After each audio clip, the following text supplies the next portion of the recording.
Hello and welcome to my YouTube channel. आज के इस वीडियो में मैं आपको बताऊंगी कि ऑनर्स जो हम लोग का कोर्स होता है, ऑनर्स कोर्स, ठीक है, कितने साल का होता है? 3 साल का। तो इसके बारे में आज हम लोग डिस्कस करेंगे कि ऑनर्स कोर्स में क्या क्या सब्जेक्ट पढ़ने होते हैं। ठीक है, तो ऑनर्स में देखो, हम लोगों को ऑनर्स हम कोई भी सब्जेक्ट में करें, चाहे वो बीए हो या फिर बीएससी हो या फिर बीकॉम हो, ठीक है, किसी में भी, यानी कि आप आर्ट्स स्ट्रीम से करते हो या साइंस स्ट्रीम से या फिर कॉमर्स स्ट्रीम से, सब में एक ही है कि सब्जेक्ट कितना होगा। ठीक है, मान लो आप बीए ऑनर्स कर रहे हो या फिर बीएससी ऑनर्स कर रहे हो या फिर आप बीकॉम ऑनर्स कर रहे हैं, तो इसमें आप लोगों का 3 सब्जेक्ट होता है। ठीक है, कौन कौन सब्जेक्ट होता है? पहला तो आप लोगों का ऑनर्स होता है। ठीक है, ऑनर्स जिसमें आप कर रहे हो वो सब्जेक्ट होता है ऑनर्स सब्जेक्ट, और पहला ये हो गया। और दूसरा होता है आपका जी। ठीक है, जी जिसको हम लोग जी शॉर्ट में कहते हैं, इसका फुल नेम होता है जनरल इलेक्टिव। ठीक है, जनरल इलेक्टिव। उसके बाद होता है थर्ड नंबर में AECC। AECC का मतलब हुआ एबिलिटी।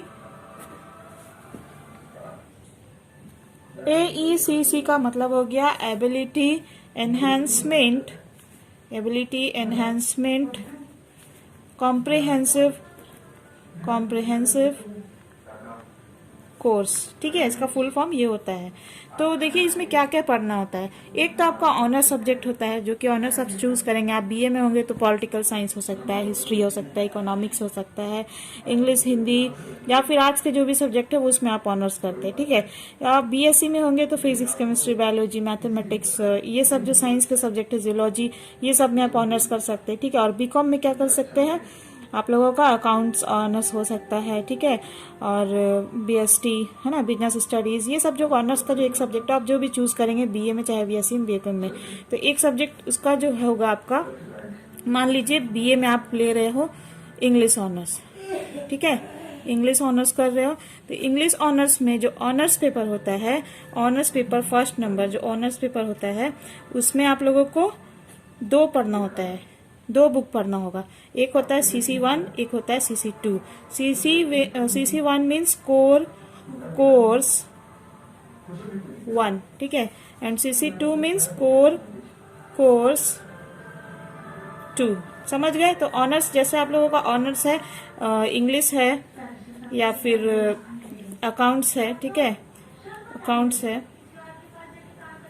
या फिर आप लोगों का फिजिक्स है, जो भी, मान लीजिए एक सब्जेक्ट आपका ऑनर्स होता है ना, ऑनर्स पेपर, तो एक सब्जेक्ट अगर आपका है, तो अगर आप इंग्लिश ऑनर्स करते हैं तो इसमें आपको 2 पढ़ना होगा, CC1 एंड CC2।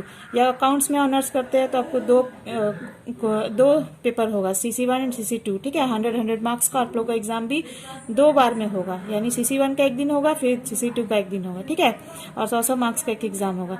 तो ये समझ गए आप, ऑनर्स जो होता है वो 2 पेपर होता है, CC1 एंड CC2। आप देखो ये सेकेंड नंबर हम लोग का जो सब्जेक्ट होता है जीई माने जनरल इलेक्टिव। जनरल इलेक्टिव में क्या हो सकता है? जनरल इलेक्टिव में जैसे कि आप आर्ट्स के हो तो आर्ट्स के कोई भी सब्जेक्ट हो सकते हैं। आर्ट्स में कौन कौन हो सकते हैं? पॉलिटिकल साइंस होते हैं, हिस्ट्री होते हैं, इको होते हैं, ज्योग्राफी होते हैं, एंड इंग्लिश, हिंदी, बहुत सारे होते हैं, हिस्ट्री, पॉलिटिकल, साइकोलॉजी हो सकते हैं। ठीक है, होम साइंस हो सकता है। तो आप जी में इसमें से कुछ भी चूज कर सकते हैं। आर्ट्स के और भी सब्जेक्ट है, उसमें से भी कुछ भी ले सकते हैं। लेकिन देखो ऑनर्स जो पेपर होता है, ऑनर्स पेपर, वो आप 12th में जो सब्जेक्ट है उसी में से ऑनर्स ले सकते हैं। ठीक है, 12th में ये होना चाहिए आपका, तभी आपको ऑनर्स वो मिलेगा। जैसे मान लीजिए आप 12th में फिजिक्स पढ़े तभी आपको फिजिक्स ऑनर्स मिलेगा।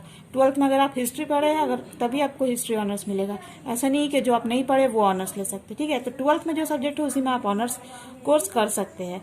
लेकिन जी में ऐसा नहीं है, जी में उल्टा है। जी में क्या है कि 12th में अगर आपका ये सब्जेक्ट नहीं भी है तब भी आप इसको चूज कर सकते हैं। समझे? यानी कि जरूरी नहीं है कि जी में जो सब्जेक्ट है वो आपका 12th में होना चाहिए। 12th में अगर नहीं पढ़े, मान लीजिए कि आप आर्ट्स पॉलिटिकल साइंस ऑनर्स करें, ठीक है, लेकिन आप 12th में ज्योग्राफी नहीं पढ़े तो आप जी में ज्योग्राफी ले सकते हैं। ठीक है, क्योंकि इससे 12th का कोई लेना देना नहीं है, इसमें अलग तरीका से इसको इजी वे में पढ़ाया जाता है। ठीक है, and next one is third. Third में देखिए क्या है, AECC। टोटल हम लोग ये 3 सब्जेक्ट होते हैं, ठीक है। AECC में क्या होता है, एबिलिटी एनहेंसमेंट कॉम्प्रिहेंसिव कोर्स होता है। AECC में आपको हिंदी, इंग्लिश या फिर एनवायरमेंटल EVS पढ़ा जाता है, एनवायरमेंटल स्टडीज, ये सब पढ़ाया जाता है। ये होता है आपका 50 मार्क्स का, बहुत ही ईजी होता है, ठीक है। ये एबिलिटी एनहांसमेंट है।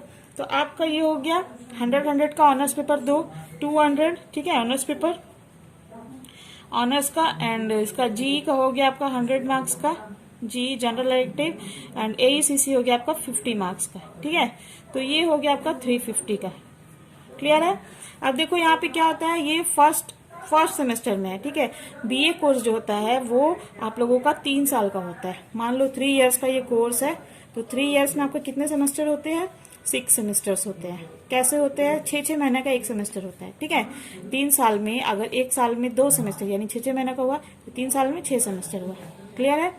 तो देखो यहाँ पे, और जो ऑनर्स पेपर है वो आपको semester 1, semester 2, semester 3 end semester 4, इन सब में आपको एंड सेमेस्टर 5 एंड सेमेस्टर 6, इसमें आपको ऑनर्स पेपर रहता है, ठीक है। उसके बाद जो GE का है, वो GE का कोर्स जो है आप लोगों को सेमेस्टर 1 में रहेगा एंड सेमेस्टर 2 में रहेगा, सेमेस्टर 3 में रहेगा एंड सेमेस्टर 4 में रहेगा। 5-6 में GE का सब्जेक्ट हट जाता है, ठीक है। सिर्फ आपको ऑनर्स पढ़ना होता है 5 एंड 6 में। और AECC जो है आप लोगों का, AECC आपको 1, 2, 3, 4 एंड 5 एंड 6 सब में रहेगा। क्लियर है। तो गाइज मैंने आपको बता दिया कि ऑनर्स कोर्स क्या होता है, BA, BSc, BCom जो भी है, और उसमें सब्जेक्ट क्या क्या होते हैं। तो वीडियो अच्छा लगे तो लाइक कर लीजिएगा, चैनल को सब्सक्राइब कर लीजिएगा, और ऐसे ही अपडेट्स पाने के लिए बेल आइकन को दबा दीजिएगा। And thank you viewers for watching this video.